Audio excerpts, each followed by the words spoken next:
কারা আমাদের শেখাবে? নারী সুরক্ষার কথা আমাদের বিজেপির কাছে শিখতে হবে।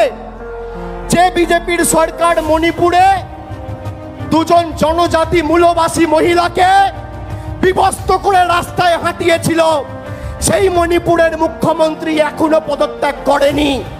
শুভেন্দু অধিকারী, দিলীপ ঘোষ আর সুকান্ত মজুমদারকে বলবো, যদি বিবেক থাকে আর বুকের পাটা থাকে, বীরেন সিং এর পদত্যাগ দাবি করুন, যোগী আদিত্যনাথের পদত্যাগ দাবি করুন। লজ্জা লাগে না? যাদের আমলে হাতরাস হয়েছে, যাদের আমলে উন্নাও হয়েছে, যাদের আমলে কাটুয়া হয়েছে, বদলপুর হয়েছে, আমি আপনাদের একটা কথা দিয়ে যাচ্ছি আজকে, এই আন্দোলন আমরা দিল্লি অবধি নিয়ে যাব।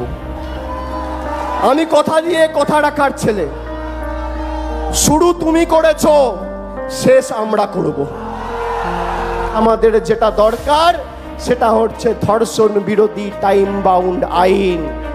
এই আইন যদি আগামী ৩-৪ মাসের মধ্যে ভারতবর্ষের কেন্দ্রের সরকার প্রণয়ন না করে, তাহলে দিল্লিতে বৃহত্তর আন্দোলন তৃণমূল কংগ্রেস করবে,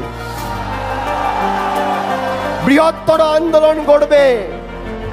আর মানুষ যদি রাস্তায় নামে, কেউ আটকাতে পারবে না।